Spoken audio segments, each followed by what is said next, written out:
말씀의 제목 읽어봅시다. 시작. 영적 세례자. 우리는 세례를 받았습니다.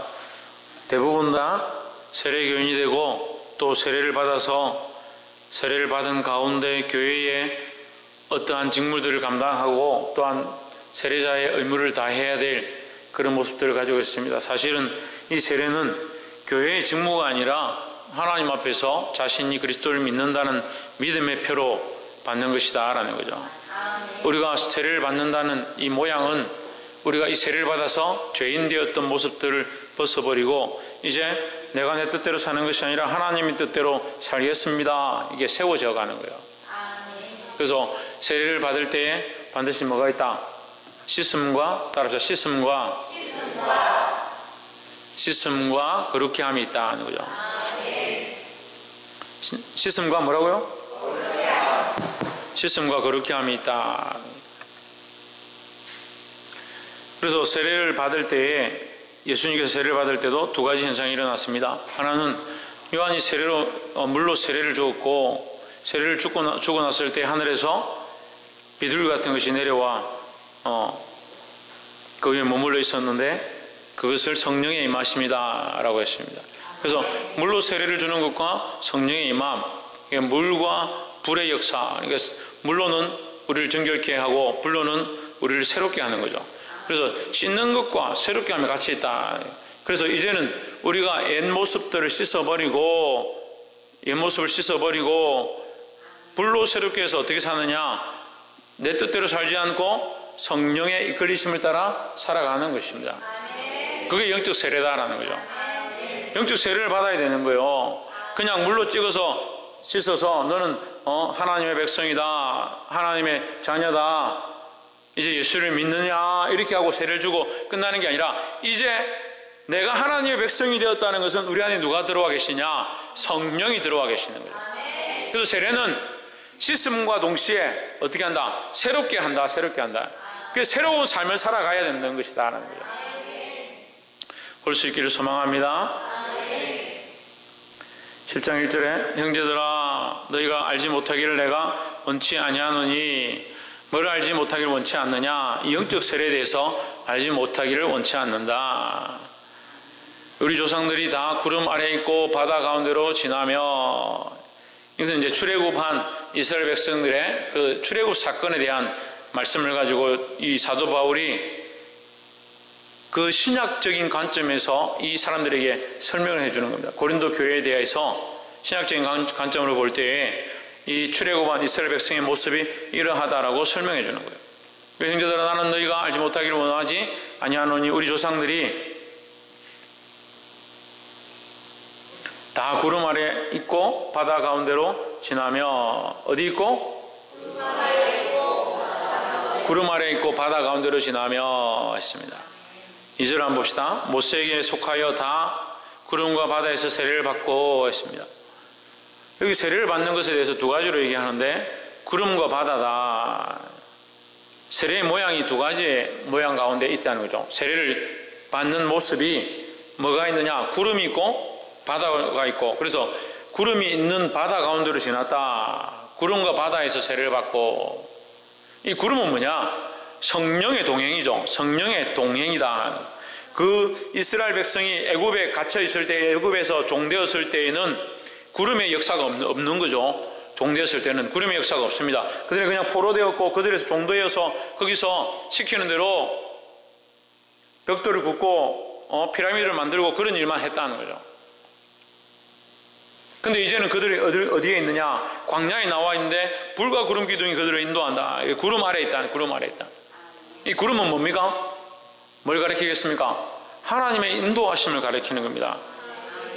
그냥 하나님의 인도하심 속에서 바다에서 세례를 받고 있습니다. 바다는 물을 가리키죠. 그들이 바다 속으로 들어갔습니다. 바다 위로 지나간 게 아니라 바다 속에 들어갔습니다. 바다 속에 들어갔다는 것은 그 전 인격 자체가 머리끝부터 발끝까지 바닷물로 씻었다라는 거죠. 그래서 그것이 세례의 모양이다. 이 사람들이 이 바다를 지남으로 말미암아 이전과 바뀌어지는 삶을 살게 되었다. 애굽에서 종되었던 바로에게 종되었던 그들이 원하는 대로 살았던, 그들이 시키는 대로 우상을 만들었던 그 모습에서 이제 벗어나서 어디로 가느냐? 이 바다를 건넜다라는 거죠. 새로운 세상으로 나아갔다는 거죠. 새로운 세상에 나아가서 무엇의 인도를 받느냐? 구름의 인도함을 받는다. 구름은 누가? 하나님께서 그들을 인도하는 방식이다라는 거죠. 그래서 이 구름은 좀 더 구체적으로 얘기하면 성령이 되는 거예요. 성령. 하나님께서 우리를 인도하시는 방식이 뭐냐? 성령으로 인도하는 거예요. 그래서 성령이 없으면 말씀을 깨닫지도 못하고, 성령이 없으면 은혜도 없고, 성령이 없으면 회개도 없고, 성령이 없으면 찬양도 하나님 앞에 드릴 수가 없는 거죠. 성령이 없으면 아무것도 안 돼요. 아무것도. 그런데 많은 사람들이 성령 없이 신앙생활하고 성령 없어도 되는 줄 알고, 우리에게 아무리 좋은 차가 있다 합시다. 가격으로 줄 수 없는, 돈으로 주고 살 수 없는 그런 차들이 각각 집에 한 대씩 있다 합시다. 그 차 있으면 뭐하노? 기름이 없으면 어떻게 차를 어떻게 타고 다녀? 우리가 예수를 믿고 구원함을 얻었다라고 생각하고 있는데 성령이 없으면 어떻게 그리스도인으로 사느냐는, 뭘 어떻게 인도함을 받아 사느냐? 그러니까 성령이 없으니까 어떻게 삽니까? 자기 마음대로 사는 거예요. 그리스도인이라 하면서, 하나님의 백성이라 하면서 살기는 어떻게 사냐? 자기 살고 싶은 대로 사는 거예요. 그 예배 드리기 싫으면 예배 안 드리고, 기도하기 싫으면 기도 안 하고, 자기 하고 싶은 대로 살아요. 그렇게 하면서 세례를 받았다. 나는 하나님의 백성이다. 그럼 뭘 그게 세례를 받는 거예요? 세례를 받았다는 것은 뭐라고 했습니까? 두 가지로 했죠. 세례를 받았다는 것은 뭐요? 씻음과 그 다음에 뭐요? 새롭게 합니다. 새롭게 합니다. 그 씻었다고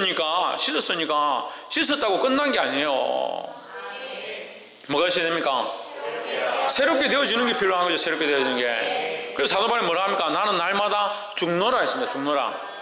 날마다 죽는다는 것은 죽는 것을 끝나는 게 아니고 뭐가 있습니까? 다시 살아나는 거죠. 날마다 나를 쳐서 복종케 하고, 나를 죽이고, 나의 죄악된 모습들을 죽이고 새롭게 살아간다는 거예요. 새롭게 새 사람으로 산다. 새 사람으로 산다는 거예요. 새 사람으로. 새 사람으로 어떻게 사느냐? 성령에 이끌리는 삶을 사는 거죠. 이 죄의 가운데 포로되었던 이스라엘 백성들이 그 바로의 애굽에 포로되었던 그 모양이 죄의 가운데 포로되었던 우리의 모양과 연결된다는 거죠. 그래서 이들이 바다를 지나면서 세례를 받았던 것처럼 우리도 그리스도 안에서 세례를 받고 이제는 세상의 원래 종되었던 모습이 아니라 성령 안에서 세례를 받아 이제 성령의 이끌림으로 새롭게 사는 삶이 되어야 한다는 거예요. 볼 수 있기를 주의 이름으로 축복합니다. 그 세례를 받고 홍해를 지나서 건넜는데, 문제는요, 이 사람들이 이 홍해를 건너고 바다를 지나고 불과 구름 기둥이 그들을 인도하는데도 그들의 생각은 어디에 있느냐? 애굽 땅에 있는 겁니다. 습성은 어디에 있느냐? 애굽에서 배운 것을 가져와서 또 사는 겁니다.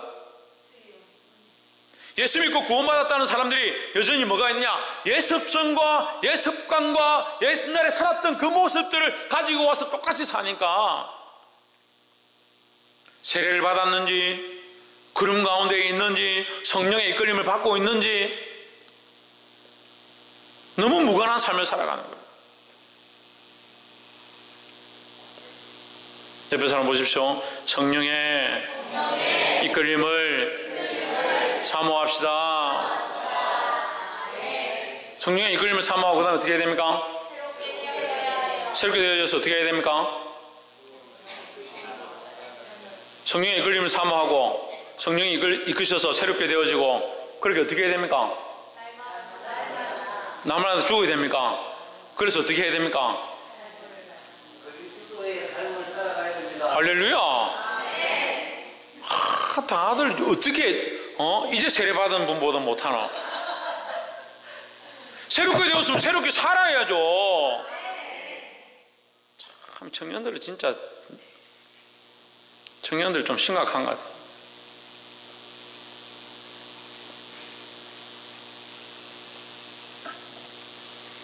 상태가 좋으냐 안 좋으냐 볼 필요 없어요. 대답을 못해. 대답을 왜 말을 못하냐고. 왜 말을 못하냐고. 상태가 안 좋으니까 말을 못하지. 3절 새롭게 되어지면 어떻게 하라고요? 새롭게 살아라고요. 새롭게 살아라고요. 새로운 삶을 살아가라고요. 그것이 그리스도인 삶이에요. 그리스도인 삶. 10장 3절에 다 같은 신령한 음식을 먹으며 했습니다. 자리 많은데 글자를 왜 작게 할 필요가 뭐 있노? 다 같은 신령한 음식을 먹으며, 뭘 먹으며? 신령한 음식을 먹으며,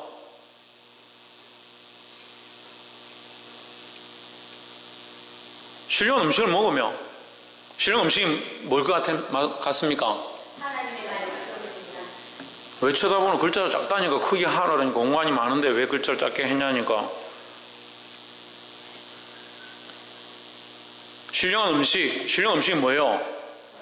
하나님 말씀, 또 만나, 또 예? 그래, 예수 그리스도죠. 우리는요, 여러분, 자, 잘 들으세요.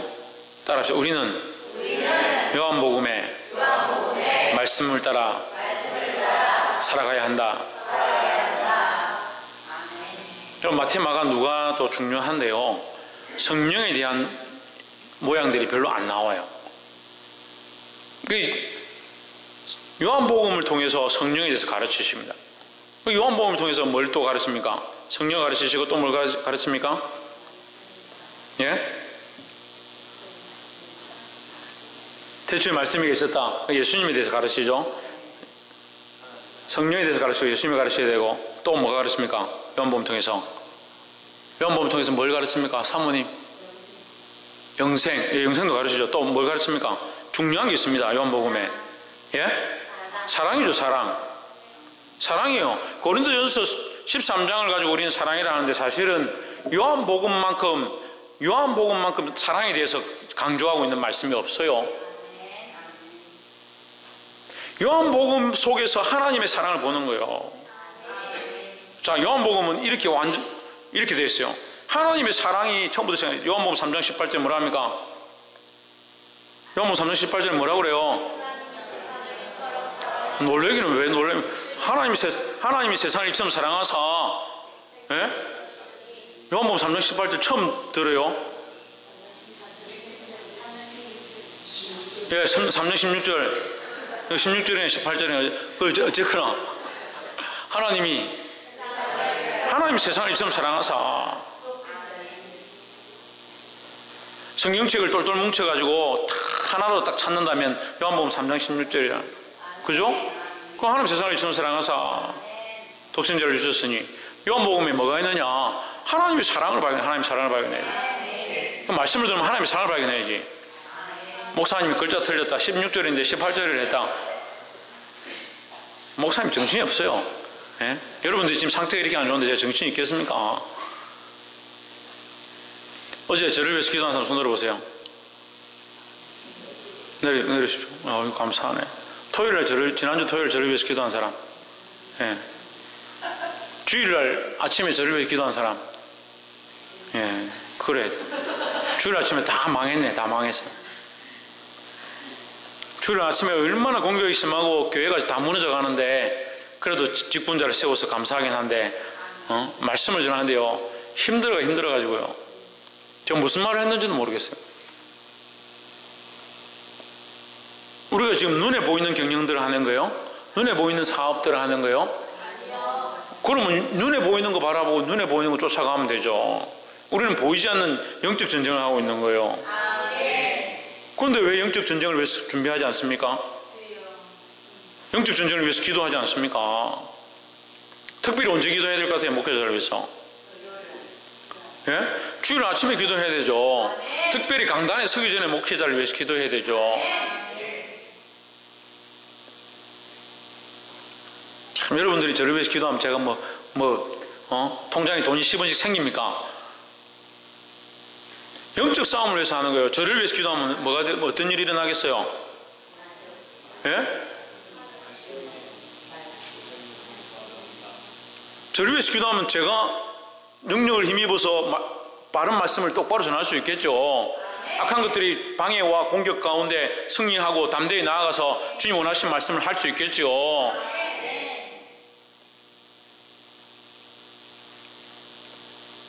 기도하는데 돈 드는 것도 아닌데 뭘 기도를 그렇게 아끼는? 기도하는 거 잊지 마십시오. 다 같은 신령한 음식을 먹으며 이 음식이 뭐냐? 예수 그리스도예요. 예수 그리스도. 그래서 요한복음 얘기하다가 요한복음 3장 16절에 뭐가 나온다고요? 하나님의 사랑이 나온다고요. 그 하나님의 사랑이 나오죠. 그래서 끝까지 가서 뭐라 합니까? 끝까지 사랑하셨다 하죠. 제자들을 사랑하실 때. 그리고 마지막 장에 뭐라 합니까? 요한의 아들 시몬아, 네가 다른 사람들보다 나를 더 사랑하느냐? 물으시죠. 그 요한복음 사랑이에요. 사랑. 그 사랑을 좀 더 똘똘 뭉쳐가지고 내가 요한복음 가지고 가르쳤는데도 다 이해를 못하니 정말 하나님의 사랑이 뭘까? 그 요한 1서에 가르쳐줍니다. 진짜 성경의 사랑장은요, 요한 1서 4장이에요. 고린도전서 13장이 아니라 요한 1서 4장이 진짜 하나님의 사랑의 사랑장이에요.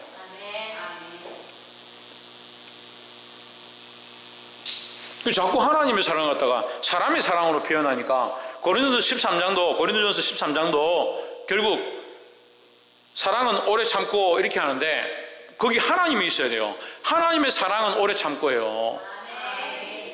내가 너희를 사랑한 것 같이 너희가 서로 사랑하라 했으니까 하나님이 우리를 사랑하신 그 사랑을 배워서 우리가 서로 사랑해야 되는데 하나님이 우리를 사랑하셨으니까 우리는 우리끼리 사랑하자.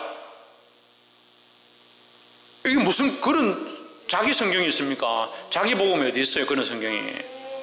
하나님 우리를 사랑하셔서 하나님 우리를 향한 하나님의 사랑의 방식을 가르쳐 주셔서 우리가 서로 사랑하는데 어떻게 사랑하느냐? 하나님의 사랑으로 서로 사랑하는 거예요. 그게 말씀이죠. 그게 말씀이죠.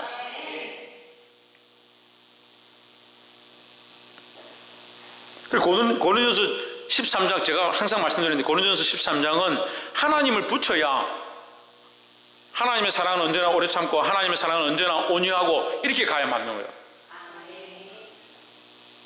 그거 빼고 인간적으로 자꾸 해석하는 거예요. 성령의 열매는 9가지인데 성령을 빼고 얘기해요. 이게 심각한 거잖아요. 그런데 설교가 그렇게 해요. 사랑, 희락, 화평, 온유, 절제 그거 얘기하면서 그 사랑, 희락, 화평이 뭐예요? 성령의 열매잖아요. 성령의 사랑, 성령의 희락, 성령이 우리를 서로 사랑하게 하시는데 하나님의 마음으로 서로 사랑하게 하시고 성령이 우리를 서로 기뻐하게 하는데 하나님 안에서 기뻐하게 하고 이렇게 해야 되는데 희락하니까 기뻐하자. 뭐 긍정적으로 생각하고 기쁘고 좋다. 아이고 힘들어도 뭐 잘 될 거야. 잘 될 겁니다. 잘 되고 있습니다. 그런 착각하고 있는 거예요.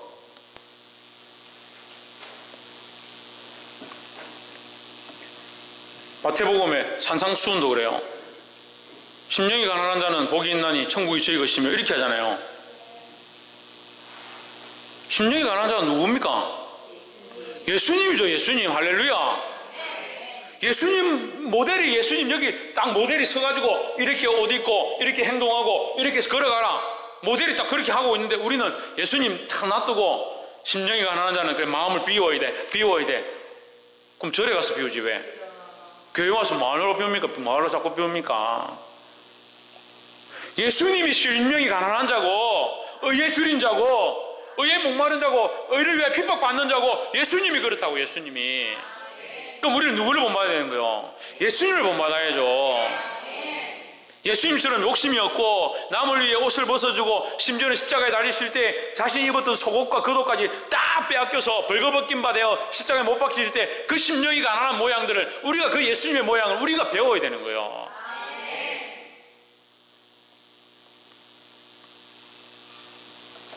그 요한복음은 특별히 그것에 대해서 얘기하는 거예요. 그 요한복음이 정말 신학적으로도 중요하고 우리가 알아야 될 말씀들이 많이 있습니다. 근데 그 요한복음에서 예수님이 자신을 뭐라고 얘기를 하냐면 나는 하늘에서 내려온 신령한 양식이다 하는 거예요. 신령한 떡이다 이렇게 하시거든요. 지금 며칠 전에 예수님께서 사람들에게 같이 광야에 가서 예수님께서 말씀을 전하시고 그 말씀 들으려고 사람들이 쫓아갔다가 예수님께서 너희들이 저 무리에게 먹을 것을 줘라 하니까 먹을 게 없다는 거죠. 그 예수님이 어떻게 하냐면 그 아이 도시락을 가지고 축사하시고 나눠주니까 오병이의 역사가 일어나 사람들이 다 먹고 12광주를 남았잖아요. 그것을 본 사람들이 그 다음에 예수님이 어디 간다 하니까 이야 저기 가면 배 안 굶겠다, 저기 가서 또 얻어먹어야지 하면서 예수님을 또 따라갑니다. 예수님이 얼마나 속상할 것 같아요. 이게 뻔히 보이는데요, 영적으로 다 알고 있는데 얼마나 답답하고 속상할 것 같아요. 그래서 여러분, 목사님이 속상해하는 거 당연한 거예요. 당연한 거. 제가 여러분들이 오늘 화장을 덜 하고 와가지고 옷을 좀 덜 입고 제대로 안 입고 와가지고 속이 상해가지고 마음이 아파가지고 제가 지난주 설교한 거 보니까 눈썹이 완전히 이래가지고 이렇게 설교를 했더라고. 목사님이 지금 우울증이 있어가지고 지금 설교하다가 지금 뭡니까? 내가 너무 속상해가지고 어떤 목사님한테 얘기하니까 저보고 그러면 펑펑 울으라니, 설교하면서. 울어야 아무 문제 안다고. 그럴 때 눈물이 나거든. 차라리 고개를 돌리고 한참 있다가 설교를 다시 해라. 그러면 그 사람들이 회중들이 목사님 진짜 슬퍼서 그렇게 하는갑다 알 거다. 어떤 원로 목사님 저한테 그렇게 가르쳐 주시더라고요. 그럼 여러분들이 제가 우는 거 봐가 뭐 하겠노? 그만큼 마음이 상하다. 심령이 상한다는 거예요. 영적인 문제에 대해서 얘기하는 거예요. 영적인 문제에 대해서.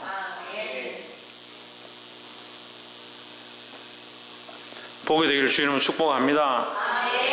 그러니까 청년들하고 대화를 하면 대화가 안 돼요. 청년들한테 네가 왜 이러노? 왜 이러노 하면 머리 오늘 머리 했는데 빠마가 잘 안 먹어서 없나 보면 뭐라 하나, 그런 생각을 하고 있으니까 무슨 대화가 됩니까?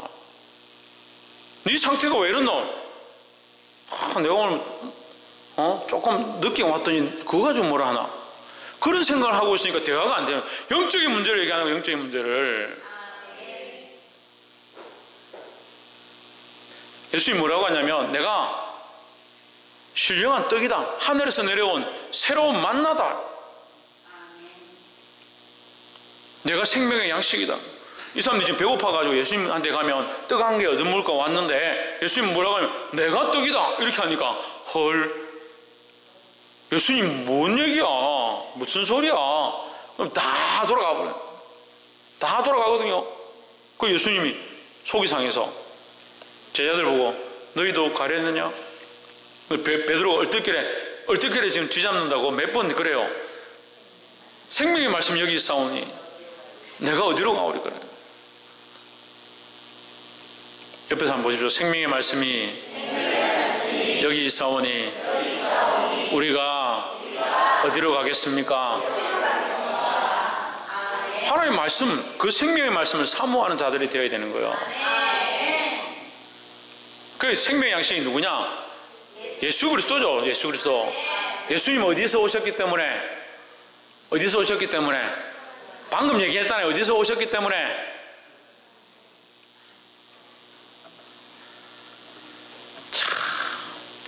그래서 제가 이게 목회하는데 쉽죠. 하늘에서 만나가 내려와 아침에 이슬같이 내리니 사람들이 그것을 따다가 떡을 해서 먹었다. 만나가 어디서 내려왔습니까? 하늘에서 내려. 하늘에서. 예수님이 하늘에서 내려왔다. 하늘에서 내려온 신령한 떡이다. 그 예수님이 하늘에서 내려온 신령한 떡이다. 어디서부터 공급되었냐? 하늘에서 공급되었다. 다 같은 신령한 음식을 먹으며 예수님은 신령한 음식이다. 예수 그리스도를 먹고 예수 그리스도로 말미암아 공급받고 예수 그리스도로 말미암아 살 수 있다라는 거죠. 다른 것으로 먹고 살고 공급함 받으려고 하면 안 된다라는 거예요.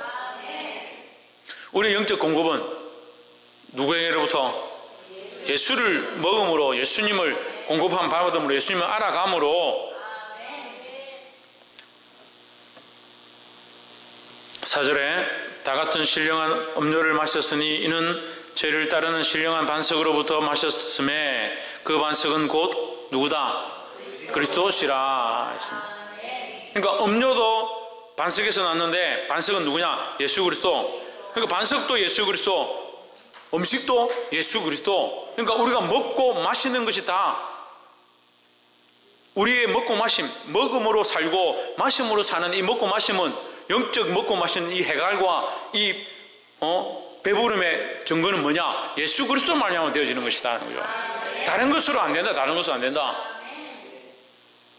그래서 자꾸 다른 것으로 공급만 받으려야죠. 다른 것을 뭘 하면 오락을 하면 스포츠를 하면 다른 일들을 하면 배가 부를 것이다.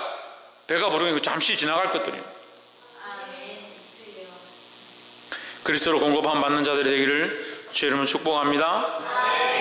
5절 그러나 저희의 다수를 하나님 기뻐하지 아니하신 고로 저희가 광야에서 멸망을 받았느니라 했습니다. 다수가 좋은 게 아니에요. 그래서 민주주의가 꼭 좋은 게 아니다는 거예요. 민주주의가 좋은 게 아니라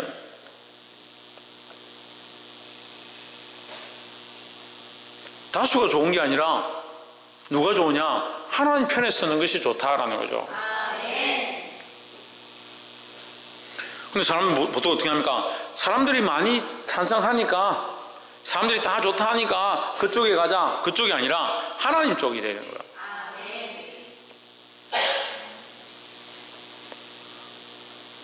6절에 그런 일은 우리의 거울이 되어 우리로 하여금 저희가 악을 즐기한 것 같이 즐기하는 자가 되지 않게 하려 함이니라.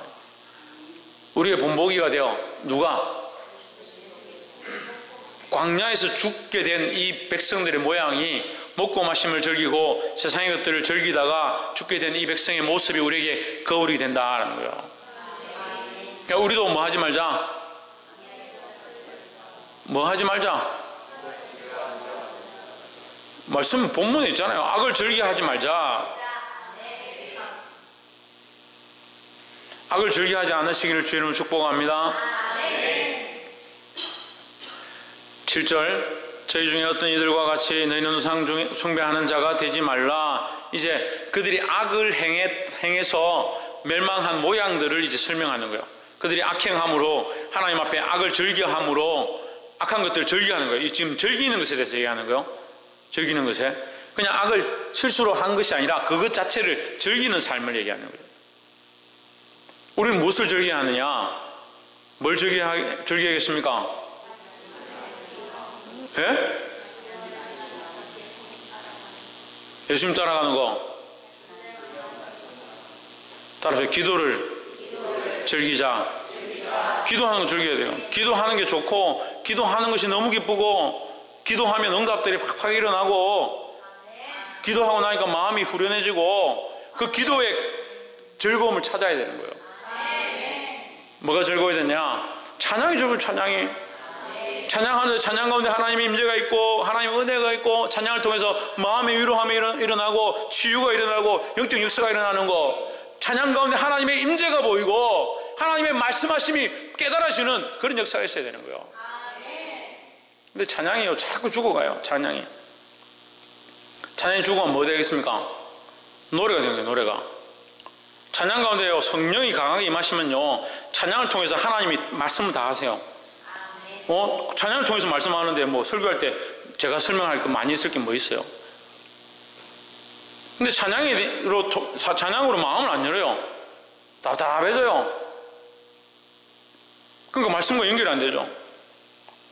찬양 가운데 얼마든지 성령이 임재하셔서 우리의 마음을 여시고 하나님 뜻을 우리 안에 가르치시고 찬양을 듣고 아 내가 잘못되었구나, 아 하나님 뜻이 이것이구나, 하나님 내게 이런 삶을 원하시는구나, 그걸 얼마든지 볼 수 있는 거예요.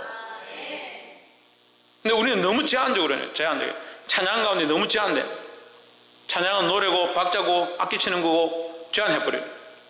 뭐가 없습니까? 성령이 일하시는 분들이 자꾸 없어져 가는 거예요. 성령이 찬양 가운데 일하시도록, 성령이 우리의 마음을 만지시도록, 성령께서 이 예배 가운데 주인 되시도록 그렇게 찬양하는 거예요. 왜 우리가 공경하게 악기를 연주하고 아름다운 화음을 만들어야 되느냐? 그 찬양 가운데 성령이 자유롭게 운행하시도록 우리가 공교로워져야 되는 거예요. 우리가 공교롭지 못하고 하나님 앞에 자유롭게 준비하지 못하니까 악기 하나 연주하면서도 이거 뭘 쳐야 되지 막 신경 쓰고 이렇게 하면 어떻게 찬양 가운데 집중하냐? 찬양도 우리가 배우지 않아서 될 게 아니에요. 찬양 가사도 배우고 노래도 배우고 모르는 노래들도 새롭게 배우고 계속 그렇게 해야 돼요. 그래서 하나님 앞에 더 집중하고 하나님 뜻을 더 찾아가도록 계속 그렇게 가야 되는 거예요. 그래서 찬양만 하면 니는 노래해라, 나는 뭐 들을게. 찬양 시간은 예배가 아니니까 예배 시간에 찬양 끝나고 나면 오지. 성령을 모르는 사람들이 그런 소리 하죠. 성령을 모르는 사람들이. 기도도 성령에 이끌려서 성령이 원하시는 대로 하나님 앞에 기쁨과 즐거움으로 감사함으로 드리고 하나님 뜻을 깨닫게 하시는 대로 그 앞에 엎드려 기도하고 성령께서 보여주시는 거, 지금 어떠한 문제가 있는가,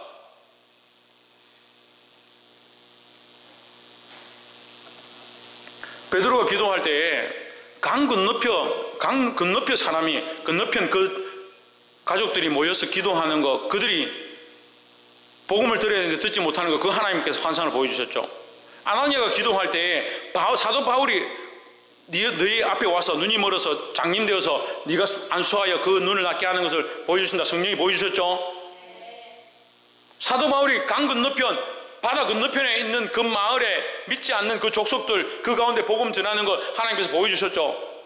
지금 기도하는데 성령께서 지금 시간과 공간과 지역을 초월해서 성령께서 역사하시고 일하시고 운행하시는 거예요. 때로는 위협하고 긴급한 상황들이 생길 때 우리의 기도를 이용하시고 사용하시고 우리의 기도를 듣기 원하시는 하나님의 모습이 있는 줄 믿습니다. 근데 왜 자꾸 성령을 제한하나요? 그걸 기도하는 것도 내 할 만큼 하고 치우고, 내 하고 싶은 것만 다 하고, 찬양도 성령의 이끌림이 없는 찬양도, 말씀을 대본대로 쓰는 것 정말 저는 안 좋다 생각해요. 물론 그런 가운데도 성령의 역사함이 있는데 성령의 이끌림이 잘 없는 거예요. 이끌림이. 그 순간에 그 상황에 하나님께서 지금 일하시는 그 일 가운데 이끌림이 잘 없는 거예요. 성령의 조명하심을 통해서 말씀을 깨달은 자가 그 조명하신 것들을 지금 풀어서 해석하는 게 성령의 설교예요. 자기가 깨달은 대로, 자기가 연구한 대로 신학을 가지고 풀어서 말하는 게 아니라 그 가운데 성령께서 조명해 주시는 그 뜻을, 하나님 아버지의 뜻을, 하나님이 기뻐하신 거룩한 뜻을 성도들에게 설명해 주는, 양들에게 설명해 주는 거, 그게 성령으로 말미암은 설교고 말씀이라는 거예요. 우리는 이 말씀, 성령의 인도하시는 말씀, 성령이 인도하는 찬양, 성령이 인도하는 기도의 회복이 우리 안에 일어나야 될 줄 믿습니다. 그것을 즐겨야지.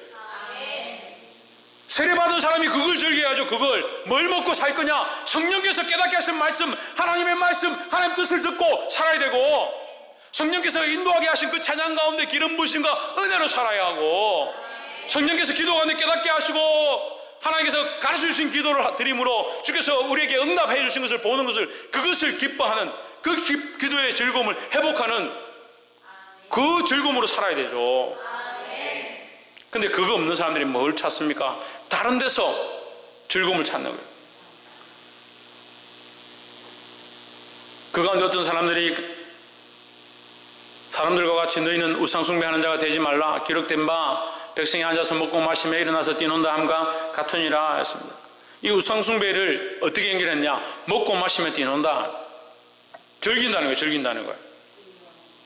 우상을 은연중에 얼떨결에 가서 절한 게 아니라 그 우상을 앞에서 먹고 마시고 뛰놀고, 심지어는 여자를 갖다가 제물로 갖다 바치고 자식들을 몰래 불태워서 드리면서 그 우상에게 신적 권위를 인정해버리고 하나님처럼 그를 대해버려요. 거기에서 즐거움과 안락함과 기쁨들을 찾으러 가는 거예요. 우리 속에 그런 게 없는 것처럼 보이지만 하나님이 아닌 다른 것에서 즐거움을 자꾸 찾으려고 하는 것이 있어요. 그게 죄의 본성이에요. 하나님 아닌 다른 것에서 기쁨을 얻으려 하지 말고 하나님 안에서, 성령 안에서 참 기쁨을 회복하기를 주의 이름으로 축복합니다. 옆에 사람 보십시오. 성령 안에서 참된 기쁨을 회복합시다. 할렐루야. 8절 저희 중에 어떤 이들이 간음하다가 하루에 23,000명이 죽었나니 우리는 저희와 같이 간음하지 말라 했습니다. 여러분 성경에 엄명이라 되어 있지만 간음이죠.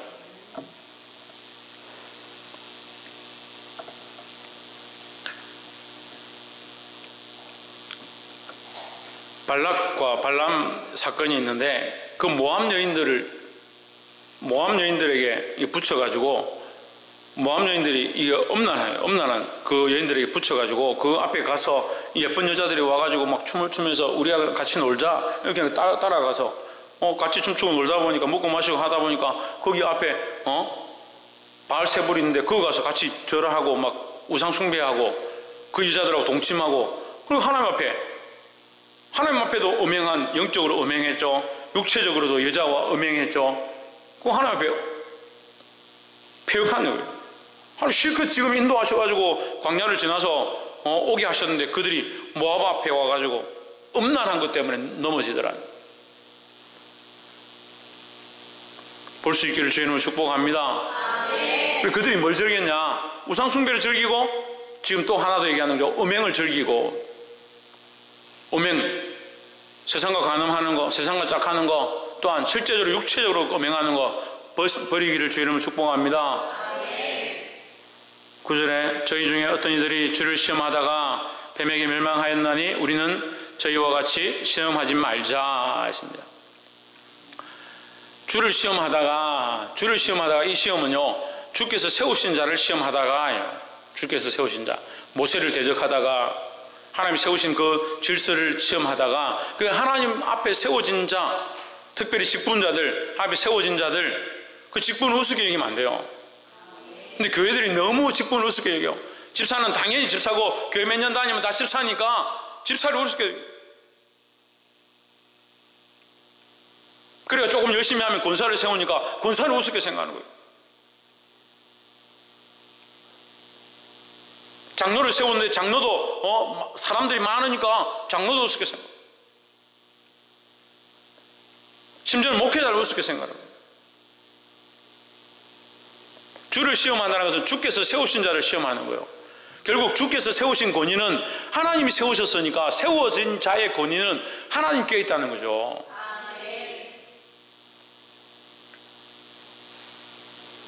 보게 되기를 소망합니다. 10절 저희 중에 어떤 이들이 원망하다가 멸망시키는 자에게 멸망하였나니 너희는 저희와 같이 원망하지 말라. 그래 원망 많이 하는 것도 문제예요. 불평불만하는 것도 문제예요. 참 자매들은요 제가 보니까 원망을 얼마나 많이 하네. 불평불만을 너무 많이 해요. 너무 많이 해. 그냥 쉽게 그냥 입에서 나오는 게 불평불만. 형제들도요 속상하면 불평불만해요. 시시거리고 속상하다고 말하고 이거는 왜 이렇게 하고 저거는 왜 저렇게 하고 너무 말을 많이 해요. 너무 말을 많이 해요.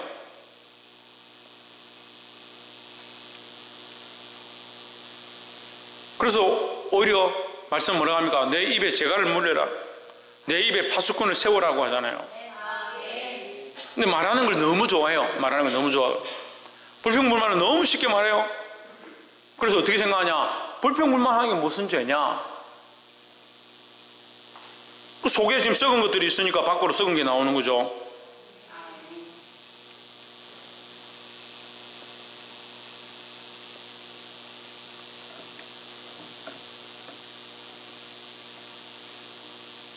(11절) 저에게 당한 이런 일이 거울이 되고 또한 말세를 만난 우리의 경계로 기록하였느니라 했습니다. 이것은 4,000년 전에 기록되었지만 이것은 결국 누구에게? 우리에게 보여지는 본보기다라는 거예요. 우리가 이 말씀을 듣고 4,000년 전에 있었던 그 옛날에 있었던 그 사건을 보는 게 아니라 이 사건은 그들이 그 바다를 지나며 세례를 받았고 구름 가운데 성령의 인도함을 받았고 그래 했던 것처럼 우리도 세례를 받고 성령의 인도함을 받는 삶을 살아야 된다는 거예요.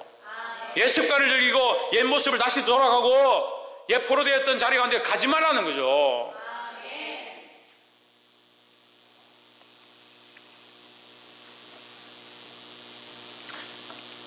12절 그런즉 선주를 생각하는 자는 넘어질까 조심하라 했습니다. 이 말씀이 굉장히 중요한데 이 12절과 13절이 지금 10장 1절부터 얘기한 모든 말씀을 다시 정리하는 거예요. 선주를 생각하는 자, 그 하나님 앞에 선자는 없다라는 거죠. 하나님 앞에 나는 괜찮다, 나는 의롭다, 나는 문제가 없다라고 할 자는 없으니까 항상 겸비하고 겸손하게 있으라는 거죠. 그 조심하는 게 필요한 거예요. 13절 사람이 감당할 시험 밖에는 너에게 당한 것이 없나니 했습니다. 자, 고린도 교회에 이 편지를 쓰면서 사도 바울이 이 한 문장, 이 10장 1절부터 13절까지의 문장을 마무리하면서 이 얘기를 합니다. 사람이 감당할 시험 밖에는 너희가 당한 것이 없나니 이렇게 얘기를 하는 거예요. 그럼 왜 이 얘기를 할까 고민을 해보는 거예요. 왜 갑자기 감당할 시험에 대한 얘기를 하느냐. 이 사람들이 이때 이 시대에 이 사람들만 우상숭배가 있었느냐, 이때 이 사람들만 간음했느냐, 이때 이 사람들만 주를 시험했느냐, 이때 이 사람들만 원망했느냐. 그렇지 않다는 거죠. 수많은 사람들이 그렇게 했는데 왜 이 사람들은 멸망하고 죽고 그것 때문에 징계를 받았느냐. 얼마든지 우리도 그런 것을 받을 수 있다. 하지만 그 뭐가 문제라는 것을 얘기하는 거죠. 그 사람들은 그것을 충분히 이겨낼 만한 시험이었다는 거죠. 배고플 때에 하나님께서 역사하신 일들이 훨씬 많았고 배고픔을 원망하지 않을 수 있었고, 목마를 때에 지금 홍해를 건너오고 그 바다를 가르치는 하나님의 역사를 보았는데 지금 당장 목마른 게 뭐 중요하냐는 거예요. 근데 그들은 뭐합니까? 하나님을 잊어버렸다 했습니다. 그 출애굽기에 보면요, 뭐라 기록되어 있냐면 하나님을 잊어버리고, 어제 역사하셨던 하나님을 잊어버리고, 지금 모세가 율법을 받으러, 돌판을 받으러, 두 돌판을 받으러 그 시내 산에 올라갔는데 올라간 그 사이에 모세를 잊어버리는 겁니다. 지금 산에 불꽃이 올라오고 화염이 날아다니고 그게 지금 눈앞에 보이는데도요, 모세가 올라가서 그 율법책을 가져오는 것을 잊어버려요. 모세가 갔는데 죽었는갑다, 돌아오지 않는갑다. 아론이여, 우리를 위하여 우리를 애굽에서 이끌어낸 그 신을 만들어 주십시오. 우리가 그 신 앞에 섬기리이다. 그런 짓을 하고 있는 거예요. 그들에게 보여주시지 않은 게 아니라, 그들에게 믿음을 주시지 않은 게 아니라, 그들이 알지 못하게 하신 것이 아니라 다 했다는 거죠. 했는데 뭐 하고 있느냐? 그 시험을 이겨낼 마음이 없는 거예요. 그래서 결국 그 시험에 들어서 넘어지는 겁니다. 우리는 이 믿음을 지켜야 되는 거예요. 사람이 감당할 시험 밖에는 우리 앞에 당한 시험들을 얼마든지 이길 수 있다는 거예요. 원망, 불평하고 싶을 때 원망하지 않고 믿음으로 이겨낼 것들이 필요하고, 음란한 것들이 우리 앞에 닥칠 때 그 음란함을 믿음으로 싸워 이길 만한 것들이 우리에게 필요하고, 그렇게 할 만하게 너희가 감당할 시험 밖에는 충분히 그 시험을 이겨낼 수 있다는 거예요. 이 시험을 이기시는 자들이 되기를 주의 이름으로 축복합니다. 사람이 감당할 시험 밖에는 너희에게 당한 것이 없나니, 충분히 감당할 수 있는 자에게 시험을 주신다. 또한 이 시험을 주실 때는 결국 우리에게 감당할 믿음이 있다 없다? 있다라는 거죠. 그렇게 넘어지면 하나님 원망할 수 있습니까 없습니까? 원망할 수 없죠. 우리가 시험에 들어서 넘어진 거지, 우리가 믿음이 있는데 하나님께서 믿음으로 이길 수 있게 하셨는데 우리가 그렇게 하지 않은 거지. 오직 하나님의 미쁘사 너희가 감당하지 못할 시험 당함을 허락지 아니하시고, 같은 말의 반복입니다. 같은 문장의 반복이죠. 그래서 하나님은 그렇지 않다라는 거예요. 다시 강조하는 거예요. 하나님은 너희가 감당하지 못할 만한 시험을 주지 않는다. 시험 당할 점에 또한 피할 길을 내사 너희로 능히 감당하게 하시느니라 했습니다. 할렐루야. 피할 길을 낸다는 건요, 하나님께서 이 시험을 당하지 않게 한다는 게 아니에요. 피할 길을 낸다는 것은, 모세가 홍해 앞에 가 있습니다. 자, 우리 봅시다. 모세가 홍해 앞에 가 있습니다.